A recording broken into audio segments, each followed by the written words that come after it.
अपनी लुक, अपने स्टाइल और अपनी बेहद खूबसूरत अदाकारी के कारण हमेशा ही सुर्खियों में रहने वाले और हर एक का ध्यान अपनी तरफ खींचने वाले अभिनेता प्रतीक बहुत ही ज़्यादा शानदार अभिनेता हैं। लेकिन क्या आप जानते हैं कि प्रतीक की माँ अब मशहूर अभिनेत्री समिता पाटिल थी और उनके पिता राज बब्बर। जी हाँ, लेकिन प्रतीक का सारा बचपन अपने नाना-नानी के पास ही व्यतीत हुआ। दरअसल राज बब्बर ने नादिरा के साथ शादी की थी जिनसे उनको 2 बच्चे हुए, जूही बब्बर और आर्यन बब्बर।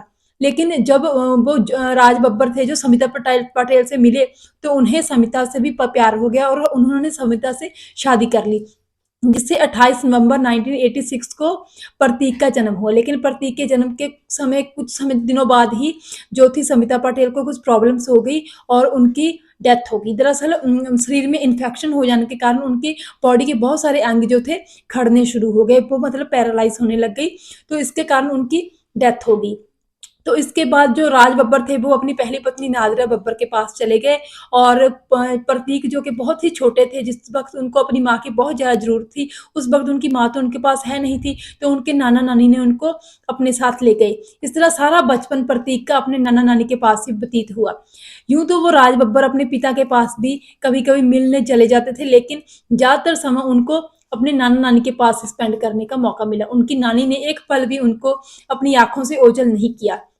इस तरह प्रतीक ने अपने बचपन का समय गुजारा। वो अकेले रहते थे। वो उन्होंने अपनी एक इंटरव्यू में बताया कि उन्होंने उनके नाना-नानी ने उनको बहुत प्यार किया। उनको कभी कोई कमी नहीं महसूस होने दी। माता-पिता वाला प्यार उनको खूब मिला, लेकिन फिर भी एक कमी थी, जो वो महसूस करते थे।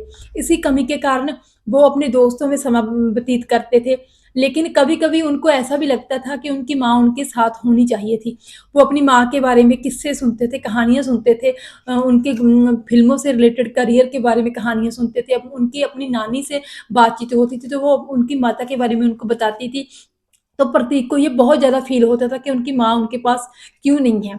तो इसके बाद प्रतीक ने फ़िल्म इंस्टीट्यूट में एक्टिंग सीखने के लिए दाखिला लिया और एक्टिंग सीखने के बाद उन्होंने अपने फ़िल्मी करियर की शुरुआत की। उन्होंने बहुत ही अच्छी फ़िल्में की। बॉलीवुड ने भी उनको खुले हाथ से खुली बाहों से एक्सेप्ट किया और उन्होंने भी बॉलीवुड को दिखा दिया कि वो कितनी शानदार एक्टिंग कर सकते हैं अपनी माँ की तरह, क्योंकि एक्टिंग तो उनके खून में ही थी। तो इस तरह उन्होंने बहुत सारी फ़िल्मों में काम किया जिनमें से धोबी घाट, जाने तू जाने ना और इसके अलावा मुल्क जैसी बहुत सारी फ़िल्मों में उन्होंने काम किया।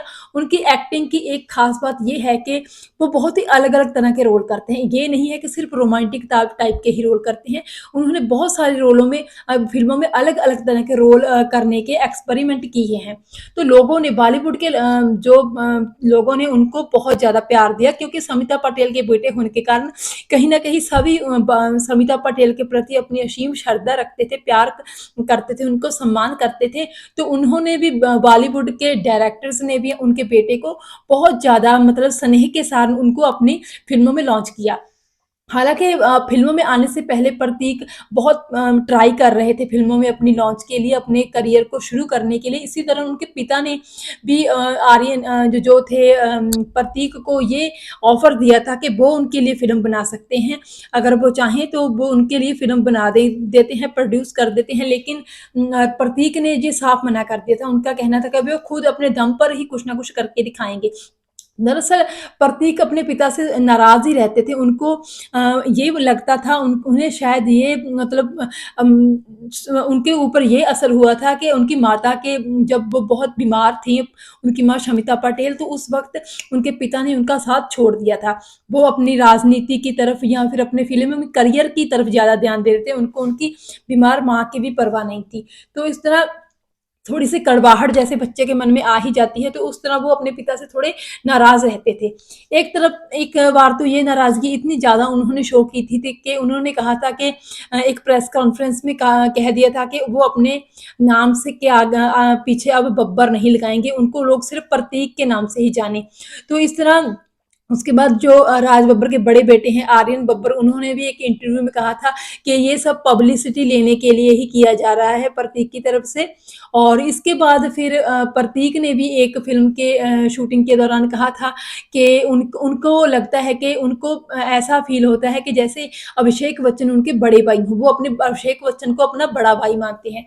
तो ये भी एक ताना ही था राज बब्बर के पूरे परिवार पर, क्योंकि ये राज बब्बर और जो बच्चन परिवार है उनमें जो रिवलरी है, जो दुश्मनी है, जो उनके रिश्तों में कड़वाहट है, वो तो सारी दुनिया ही जानती है। तो इस तरह राज बब्बर के बेटे आर्यन बब्बर ने इस बात पर भी बहुत ज़्यादा गुस्सा ज़ाहिर किया था। तो इस तरह लेकिन उसके बाद इनके रिश्तों में थोड़ा-थोड़ा सुधार आना शुरू हो गया और जब जो थे प्रतीक थे उनकी शादी हो रही थी लखनऊ में तो तब भी पूरी बब्बर फैमिली उस शादी में शामिल हुई और प्रतीक की सारी रस्में उन्होंने वैसे ही की जैसे एक नॉर्मल फैमिली के बच्चे की शादी की सारी रस्में की जाती हैं। प्रतीक ने बताया था कि उनका बचपन बहुत ही ज़्यादा डिप्रेस्ड रहा था। उन्हें अपने माँ-बाप का तो प्यार नहीं मिला लेकिन उनकी नाना-नानी ने उनको बहुत सारा खूब प्यार दिया था। इस तरह प्रतीक अब भी फ़िल्मों में काम कर रहे हैं, बीच में वो फ़िल्मों से दूर हो गए थे और कुछ उनकी ज़िंदगी में, उनकी निजी ज़िंदगी में भी प्रॉब्लम चल रही थी, लेकिन वो फिर फ़िल्मों में सक्रिय हो गए थे। तो हम तो जो प्रतीक हैं उनको यही कहेंगे कि आप बहुत अच्छे एक्टर हैं, आप फ़िल्मों में अपना काम जारी रखिएगा और लोग आपको बहुत प्यार देंगे क्योंकि आप बहुत ही उम्दा अभिनेत्री शमिता पाटेल के बेटे हैं और शमिता पाटेल के प्रति लोगों की बहुत मतलब सम्मान है उनके लिए लोगों के दिल में तो हमेशा ही जो रहेगा और प्रतीक के आने वाले अपकमिंग प्रोजेक्ट्स के लिए भी हम उन्हें बहुत सारी शुभकामनाएं देते हैं। फिर मिलेंगे किसी और वीडियो के साथ, तब तक के लिए नमस्कार।